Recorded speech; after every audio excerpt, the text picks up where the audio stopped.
오늘은 세상을 살아가는 방법 5번째 시간 맡김이라는 제목으로 여러분과 말씀을 나누겠습니다. 이번 주 우리 주말에 비가 왔죠. 비가 이 수도권에는 많이 왔으니까 그렇게 반갑지는 않았는데 이 비 소식을 가장 반가워할 사람들이 있었죠. 그것은 우리 강원도의 강릉 지방 사람들입니다. 보니까 굉장히 딱하더라고요. 그 아파트 사는 사람들이 양동이를 들고 와서 물을 받아요. 물차가 와서 물을 나눠주고 제한급수라고 그래서 며칠은 물이 나오고 며칠은 또 물이 안 나오고 이런 위기 속에 있었답니다. 7, 80년대도 아니고 지금 물차가 와가지고 또 전국 각지의 소방차에서 물을 담아다가 그 물을 강릉에다 가져다 줘요. 참 이런 해프닝이 지금 우리 대한민국에서 지금 일어나고 있죠. 그 강원도가 원래 이렇게 그 산이 높아가지고 이렇게 비가 가물게 될 때가 많대요. 그런데 다른 데는 댐이나 또 저수지에 물을 미리미리 받아 놓는데 강릉시에서는 물을 받아 놓지를 않은 거예요. 근데 2달 동안 비가 내리지를 않은 거예요. 2달 동안. 7월부터. 그래가지고 그 강릉시에 물을 한 87% 정도 담당하는 오봉저수지에 이 저수율이 11%까지 지금 떨어졌대요. 이제 0%가 되면 바닥을 드러내는 거예요. 물이 한 방울도 없는 거예요. 그러니까 다른 지방에서 물을 보내주지 않으면은 이제 살 수 없는 지경까지 갔어요. 그러니까 이 사람들이 지금 믿지 않는 사람들 기우제를 지내고 난리도 이런 난리가 없어요. 근데 어제 뉴스를 오늘 아침에 보니까 129mm나 비가 내렸대요. 그래가지고 비를 얼마나 사람들이 반가워하는지 차창에 흘러내리는 빗물도 아깝대. 그 물 받아다가 저수지에다 부어주고 싶어가지고. 그래서 11%까지 떨어졌던 그 저수율이 한 14%, 3% 정도 올랐고, 이제 상간에 있는 빗물들이 다 모일 거 아니에요. 그러면 한 20%까지 오른대요. 그런데 한 70% 정도 돼야지 그래도 사람들이 물을 쓰는데 지금 14%니 아주 택도 없죠. 그래도 이 비가 오기를 그렇게 바란 거야. 저는 이 비 소식에 강릉에 비가 온다는 소식을 듣고 그런 생각이 들더라고요. 야, 우리 강릉에 있는 교회에서 그냥 엄청 기도를 했겠다. 저는 그렇게 생각해요. 믿지 않는 사람들이야 모르지만 우리 믿는 사람들은 하나님 앞에 정말 아마 금식으로 우리 교회들이 기도하고 그러지 않았을까라는 생각이 듭니다. 저는 이 사건을 보면서 우리가 감당할 수 있는 일이 있고요. 그 감당할 수 있는 일을 넘어서는 일이 또 있더라고요. 그럴 때는 우리가 모든 걸 포기할 수밖에 없게 돼요. 왜냐하면 내 힘으로 더 이상 할 수 없는 그런 문제가 생기기 때문입니다. 우리는 이럴 때 어떻게 해야죠? 주님을 의지해야 돼. 주님을 의지해야 돼. 주님을 의지하지 않던 사람도 나를 넘어서는 일이 생기면은 그때 이제 새벽 기도에 오는 거예요. 새벽 기도에 20년 만에 새벽 기도 오고 30년 만에 교회 나오고 막 이러는 사람들이 집에 큰 일이 터지면은 이렇게 다시 주님 앞에 기도를 한대요. 또 오늘 아침에 또 인터뷰를 보니까 우리가 좋아하는 야구 선수 중에 그 모 선수가 있는데 마약을 복용한 혐의로 지금 징역을 가게 됐어요. 근데 그 친구한테 지금 인터뷰를 하는데 왜 거기 약에다 손을 댔냐 그랬더니 그 타석에 들어설 때마다 극심한 스트레스가 있는 거예요. 이 선수들은 내가 오늘 떨어질지도 모른다 하는 그런 불안감 속에서 이 공황장애들이 그렇게 많아요. 그래서 처음에는 수면제 약을 복용했대요. 자기가 수면제 약을 복용하면서 이렇게 살다가 누가 이 약을 권한 거예요. 그 약을 처음 먹어보니까 좀 그때만은 이제 마음이 편해지니까 점점 약에 손을 대는 것이 많아져서 결국 이 지경까지 갔다고. 그래서 제가 감옥에 온 게 잘 됐다고.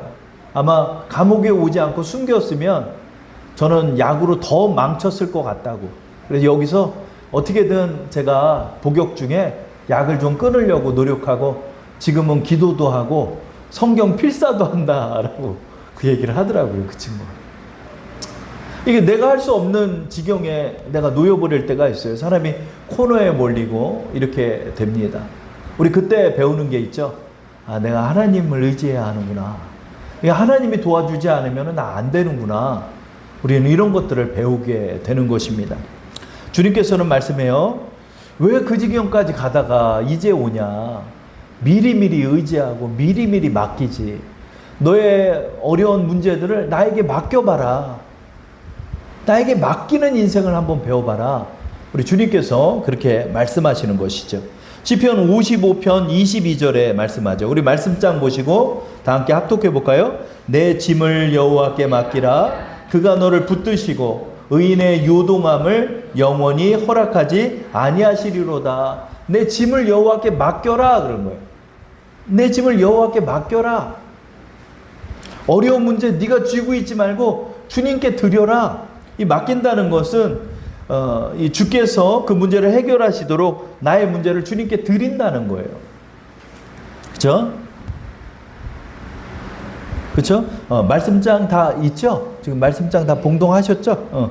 그래서 주님께 이제 나의 이 문제를 맡기는 거예요. 맡기는 거예요.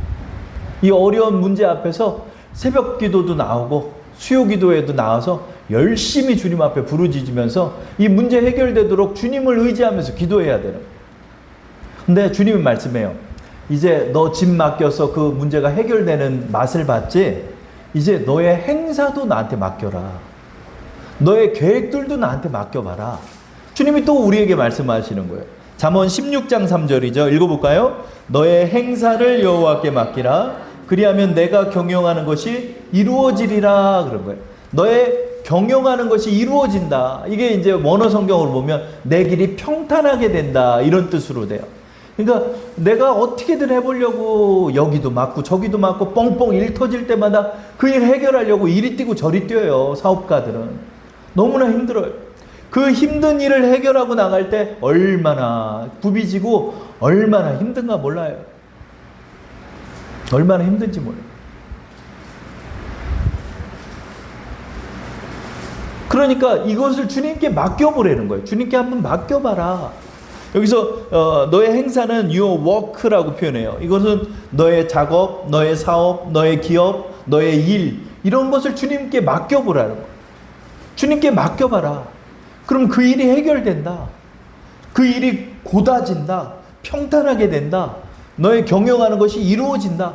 이것을 맡기는 사람들은 경험하게 되는 거야. 아, 맡기는 방법이 있었구나. 이게 내가 이렇게 고민할 게 아니라 주님 앞에 맡겨볼 걸. 이것을, 이 맛을 본 사람들이 주님 앞에 점점 맡기기 시작하는 거예요. 그리고 더 나아가서 주님께서는 우리에게 말해요. 너 그런 일만 맡기지 말고 네 인생 자체를 나한테 맡겨라. 그렇게 말씀하죠. 시편 37편 5, 6절입니다. 우리 한번 읽어볼까요? 내 길을 여호와께 맡기라. 그를 의지하면 그가 이루시고 내 의를 빛같이 나타내시며 내 공의를 정오의 빛같이 하시리로다. 아멘. 여기서는 내 길, 이것은 인생을 뜻해요. 내 인생을 맡겨라. 어때요? 처음에는 내 짐부터 한번 맡겨보고 그 다음에는 너의 일을 한번 맡겨보고 그 다음에는 너의 인생을 맡겨봐라 그러죠. 주님께서 점점 내 모든 보따리를 다 달라고 하시는 것 같아요. 그렇죠? 왜 그럴까요? 주님께 못 드려. 우리가 못 드려. 못 드리는 거야. 꼭 쥐고 있는 거예요. 꼭 쥐고 있는 거예요. 그러니까 주님께서는 한꺼번에 모든 걸 달라고 안 하세요. 조금씩 달라고 하는 거예요. 조금씩 달라고. 그러면 다 쥐고 있다가 한 개만 주님 앞에 드려봐. 그 다음에 두 번째 거, 세 번째 거 주님 앞에 드려요. 왜 이렇게 우리 주님 앞에 이렇게 맡기지를 못할까요? 이게 왜 그러냐면 우리가 자라면서는 우리는 자립심을 배워요. 자라면서 사회생활을 배워요. 그래서 네 것 내 것이 명확해져요. 점점 선이 있는 거예요. 내 인생에 선이 있음을 알게 돼요. 그래서 내 것을 잘 지켜나가야 돼. 자립심과 독립심을 가지고 살아가야 돼. 그런데 신앙 안에 들어오면 달라지는 거예요. 신앙 안에 들어오면 주님께서 어린아이와 같은 자가 되라고 말씀하는 거예요. 신앙에 들어오면 주님께서는 네 모든 걸 주님 앞에 의지하라. 사회생활에서 누구 의지하고 살면 안 돼요. 사람이 나약해져요. 사회생활에서는 자립심을 키워야 돼요. 독립심을 키워야 돼요. 능력을 키워야 돼요.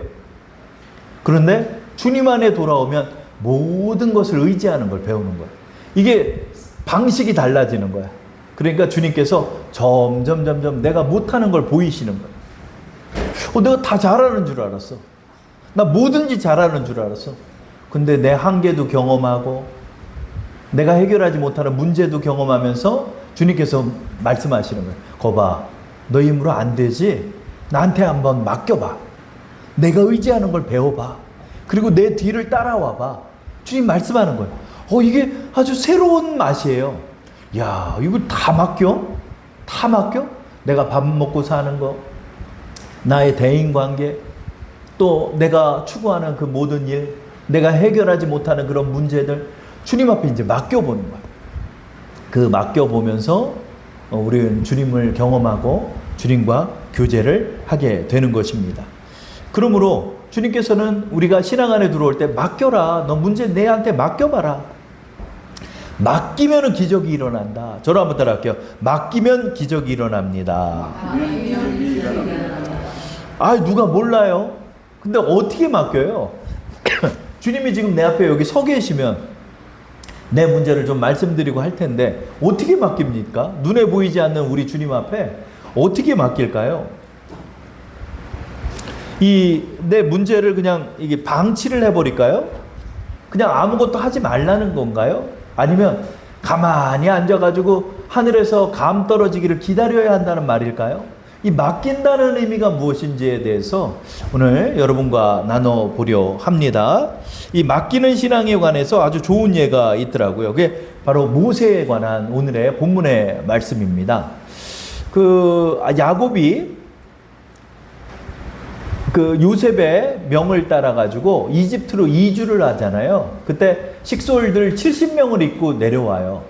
그리고 이집트로에서 이사를 와서 사는데 하나님께서 복을 주셔가지고 400년 만에 한 200만 명이나 되는 이 중과한 민족으로 만들어 버리셨어요.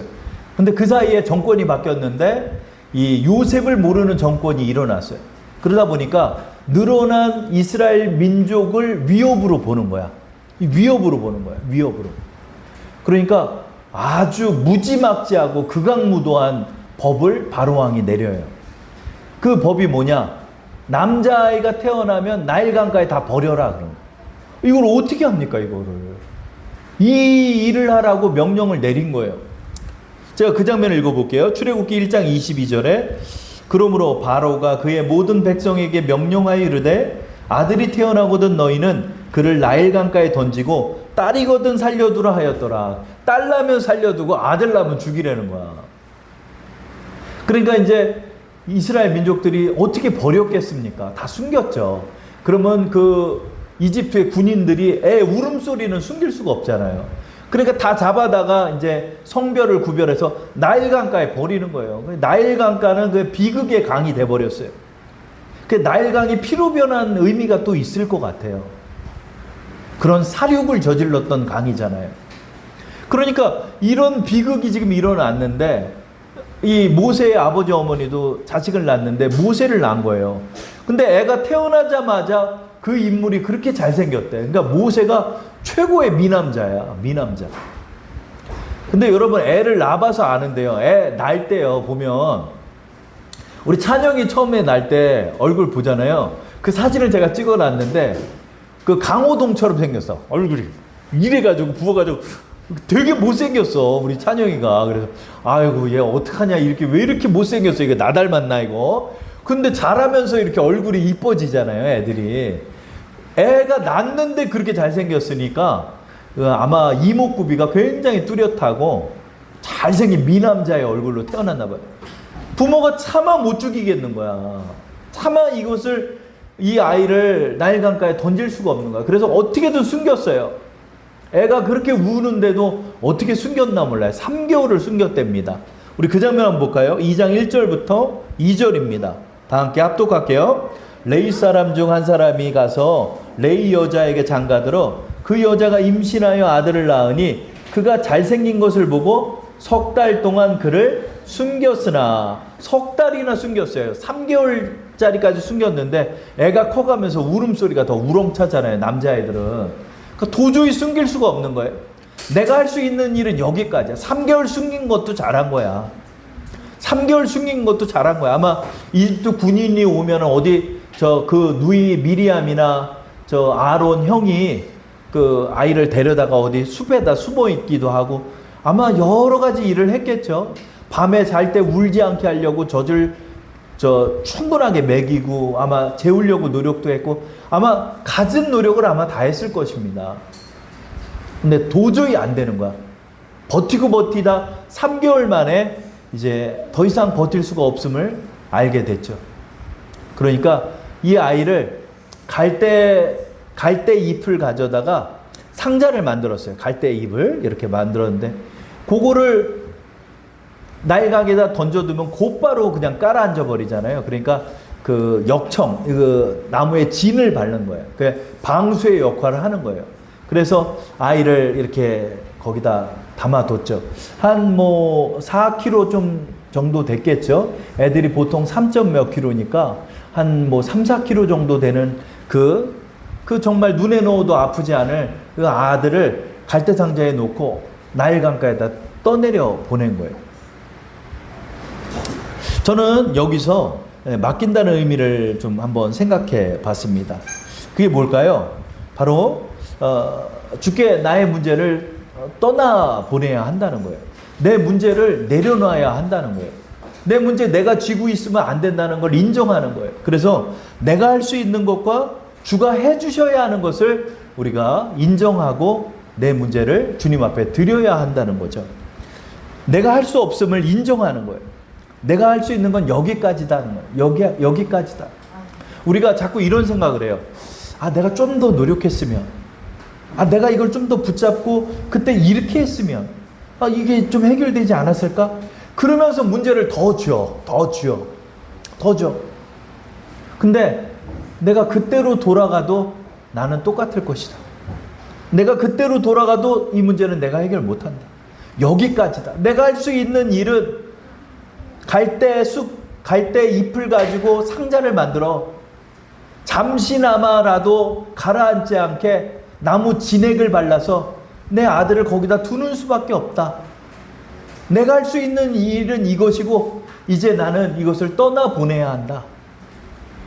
여러분, 맡긴다는 의미의 첫 번째 것이 이거예요.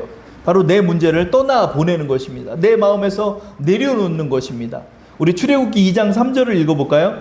더 숨길 수 없게 되매 그를 위하여 갈대 상자를 가져다가 역청과 나무진을 칠하고 아기를 거기 담아 나일강가 갈대 사이에 두고. 갈대 상자에 둬도 거기에 고정되는 게 아니죠. 물이 흐르기 때문에 떠내려가죠. 근데 나일강에는 악어가 많았대요. 악어가. 이 떠내려가는 사이에 악어가 그걸 물면 그 아이는 죽는 겁니다. 그리고 떠내려가다가 결국은 물이 조금씩 새면서 그 아이는 수장돼서 죽고 말 것입니다. 잠시나마 버틸 수밖에 없어요. 이 아이가 죽을 수도 있어요. 여러분, 내가 내려놓고 주님 앞에 맡긴다는 것은 이 문제가 실패할 수도 있다는 거예요. 내 아이가 이 나일강가에 빠져서 죽을 수도 있다는 거예요. 그걸 인정하고 주님 앞에 드린다는 거예요. 꼭 돼야 되는 문제라 할지라도 그 모든 일의 성패 여부를 주님 앞에 다 맡기고 드린다는 거예요. 그것을 인정하고 주님 앞에 드리는 거예요. 아이가 이제 떠내려갑니다.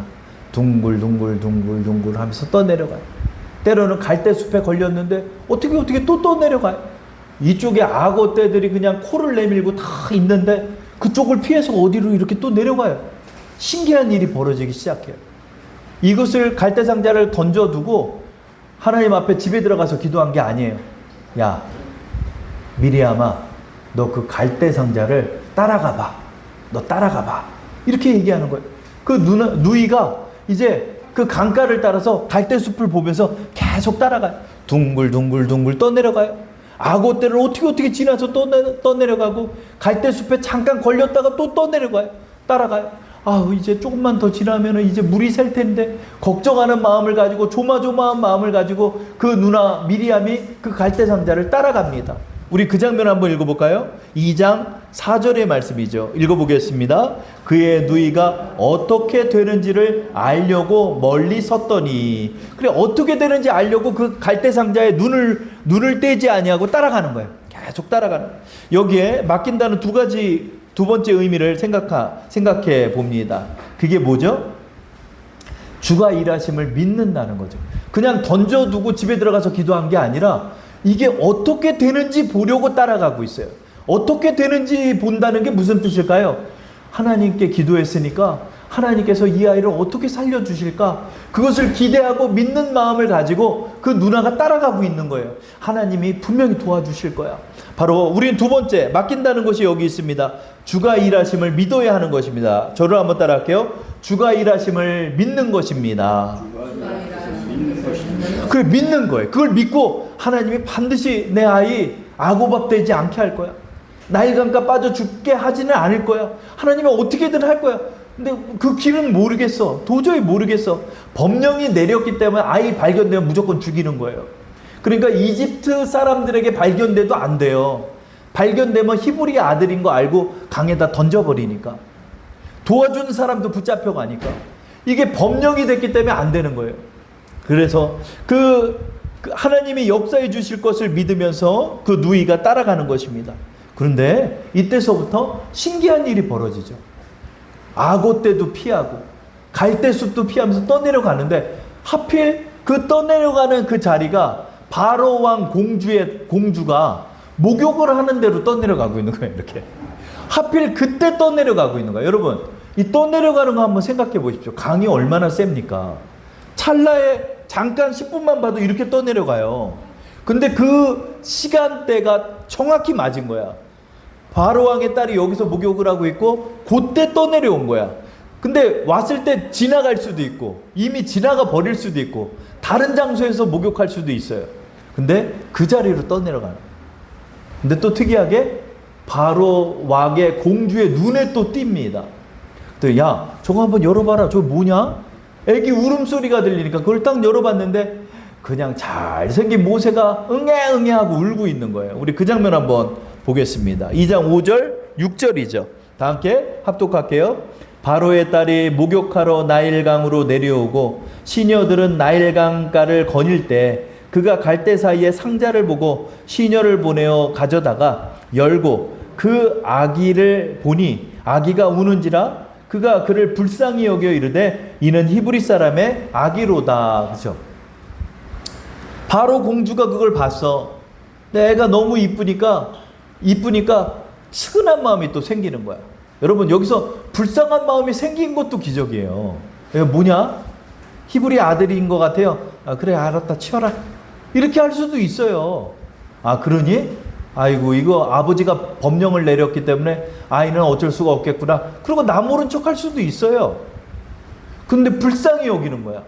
아이고, 이 아기 불쌍하다. 아이고, 이 아기 불쌍하다. 아이고, 이 아기 죽으면 안 되는데 벌써 이제 물이 새려고 그러네. 그런 마음이 바로의 공주의 마음속에 드는 거예요. 이것이 다 역사인 거야. 하나님의 역사인 거야. 근데 이 미리암이 재밌지? 그걸 딱 보더니 쫄래쫄래 막 달려가는 거야. 그래, 그 공주한테 그러는 거야. 이 아이에게 젖 먹을 사람을 제가 한번 찾아볼까요? 또 이렇게 얘기를 하는 거야. 우리 그 장면 한번 볼까요? 2장 7절에서 9절입니다. 다 함께 합독하시겠습니다. 그의 누이가 바로의 딸에게 이르되 내가 가서 당신을 위하여 히브리 여인 중에 유모를 불러다가 이 아이에게 젖을 먹이게 하리이까? 바로의 딸이 그에게 이르되 가라 하매 그 소녀가 가서 그 아기의 어머니를 불러오니 바로의 딸이 그에게 이르되 이 아기를 데려다가 나를 위하여 젖을 먹이라. 내가 그 싹을 주리라. 여인이 아기를 데려다가 젖을 먹이더니 엄마를 데리고 온 거야. 엄마, 지금 하나님께서 바로 공주의 유모를 찾고 있대. 그러니까 엄마가 빨리 가. 엄마가 그래? 우리 모세가 지금 바로의 공주의 눈에 띄었냐? 그러니까 어머니를 데려가니까 둘이 그냥 버선발로 그냥 막 달려가는 거예요. 달려가가지고 이제 얘기하는 거야. 제가 키울까요? 그랬더니 그래, 당신이 키우시오. 내가 돈도 줄게요. 그러니까 돈도 받고 내 아들을 살리게 된 거야. 그래가지고 그때서부터 모세를 키울 수 있게 됐네. 야, 이 모세를 이렇게 키우게 되는 거예요. 그런데 해결되지 않은 문제 하나가 있죠. 그게 뭐죠? 아무리 딸이 바로 왕 공주가 원한다 할지라도 법이 선포됐기 때문에 히브리 아들이라면 죽여야 돼. 죽여야 되는 거야. 그 이제 왕궁에서 이제 아이를 키웠을 거 아니에요. 왕궁에서 키우는데 아빠가 애기 울음소리가 들리니까 야, 이 애기 누구냐 그랬더니 저 히브리 아이입니다. 근데 왕이 자기가 법령을 내렸는데 히브리 아들을 왕궁에서 키운다? 이거 소문나면 안 되잖아요. 어떻게 해야 됩니까? 양자로 드려야 되는 거예요. 양자로. 근데 이 양자로 드리는 일까지 이 바로의 공주가 하는 거죠. 2장 10절의 말씀을 읽어볼까요? 다 함께. 그 아기가 자라매 바로의 딸에게 데려가니 그가 그의 아들이 되니라. 그가 그의 이름을 모세라 하여 이르되 이는 내가 그를 물에서 건져내었음이라 하였더라. 그러니까 모세란 이름은 이스라엘 사람이 진 게 아니에요. 이집트 사람이 진 거예요. 이 모세란 단어 자체도 이집트어래요. 이 모세가 무슨 뜻이냐? 물에서 건져냈다 이런 뜻이에요. 그래서 모세의 실존성을 모세의 이름에 두고 있어요. 역사학자들은. 모세란 이름을 가질 수가 없잖아요. 예를 들어서 여러분 우리 대한민국에 누가 존재를 했대. 근데 그 사람이 존재했다는 증거가 없어. 근데 그 사람이 이름만은 남아있어. 이름이 뭐야? 찰스야. 만약에 여러분 조선시대에 찰스란 사람이 살았다 쳐봐요? 그러면 그 찰스란 사람의 이름이 증거가 되는 거야. 왜? 조선 사람은 누구도 찰스라고 이름을 짓지 않으니까. 모르지? 뭐 찰스라고 이름 질 수도 있대요. 옛날에 그 전화번호부에 김방구란 사람이 있었대요. 김방구. 방구란 이름 안 지을 것 같은데 김방구란 사람이 있대요. 그래서 누가 장난 전화를 걸었대. 여보세요? 예? 김 선생이 계신가요? 김 선생이요? 지금 안 계신데요? 누구시죠? 잠깐 전할 말이 있으셔가지고. 예, 우리 김 선생님한테 뭐라고 전할까요? 시원하시겠습니다. 딱 전화를 끊었대요. 장난 전화를 그렇게 김방구 씨한테 전화를 했대요. 이런 것처럼 모세란 이름 자체가 그 공주가 지어준 이집트어의 이름이에요. 이런 역사가 일어났습니다. 그래서 모세는 히브리 사람으로서 유일하게 살았고 그 당시에 그리고 나서 하나님의 역사를 따라서 이집트의 모든 학문을 다 배울 수 있게 된 거예요. 사실은 모세는 이집트로 유학 간 꼴이 된 거예요. 세상의 모든 학문이 이집트로 다 있었어. 그 당시에는. 이집트가 최강국이었어. 그곳에서 모든 학문을 다 배운 사람이 바로 이 모세예요. 하나님께서 그렇게 뛰어난 사람으로 모세를 성장시켜서 이스라엘의 영도자로 삼으시기 위해 역사하심을 우리는 보게 돼요. 여기에 어떤 것이 담겨 있죠? 하나님 앞에 맡겼던 그의 부모와 그의 누이의 그런 믿음의 행함이 담겨져 있는 거죠. 여러분 여기에 맡기는 의미가 세 번째로 있습니다. 그게 뭘까요? 주께서 일하심을 믿고 주님 앞에 맡기고 나갈 때 주가 일하신다는 거예요. 주께서 그때서부터 일하신다는 거예요. 신기하지? 그러면 주님이 일 안 하십니까? 하죠. 그런데 믿음으로 행하고 주님 앞에 나갈 때 주님께서 역사가 일어나는 거예요. 제자들이 예수님 앞에 물어봐요. 예수님, 왜 예수님은 하는데 저는 못해요? 왜 예수님은 하시는데 저는 못해요? 그건 너희의 믿음이 작은 영혼이라. 주님이 이런 말해요. 믿음이 주를 일하게 하시는 거예요. 저를 한번 따라할게요. 믿음이 주를 일하게 한다. 또 저를 따라할게요. 기도가 주를 일하게 한다. 여러분, 주님께서는 여러분이 기도의 입술을 떼기까지 기다리고 있어요. 옆에서. 거짓말 같지? 정말이야. 입술을 열기까지 기다리는 거야. 주님은 먼저 앞서서 할 수가 없어요. 왜? 우리의 자유의지가 있기 때문에. 기도하기를 기다리는 거야. 모든 걸 다 맡기는 거야. 다 내 문제를 완전히 주님 앞에 드리는 거야.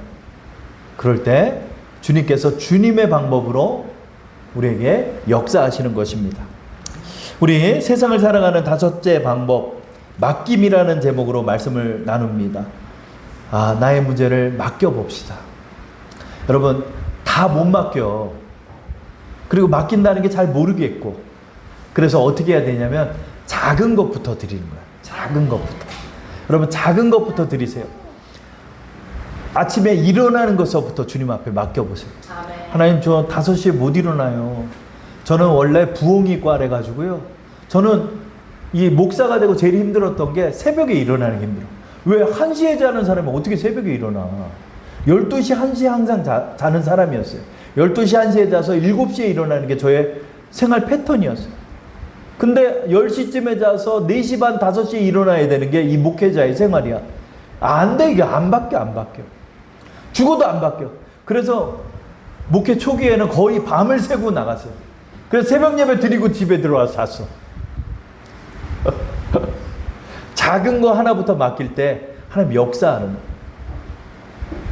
그랬더니 하나님께서 수면제 처방을 받게 하시더라. 수면제. 지금은 이제 유통이 안 되는 졸피뎀이라는 약을 내과 선생님이 저한테 권하는 거예요. 졸피뎀을 딱 먹었더니 9시에 꼴딱 잠들어. 내가 왜 잠들지? 그 약을 먹었더니 약이 저는 잘 들더라고. 그러다가 졸립다. 불 다 꺼. 그래 9시 반에 딱 자는. 근데 새벽에 딱 일어나는 거. 되네? 그러면서 저의 새벽 기도가 시작됐어요. 작은 거 하나를 맡길 때 나중에 큰 거를 또 맡길 수 있게 되더라고요. 하나님께서 인도하시는 일들은 너무나 다양하고 하나님께서는 우리와 함께 동행하시기를 오늘도 원하십니다. 여러분의 문제가 있으십니까? 주님께 맡겨보세요. 주님께서 여러분에게 역사하실 것입니다. 주님 앞에 맡겨서 여러분의 경영하는 모든 일들이 이루어지는 우리 주사랑 성도 되기를 축원합니다.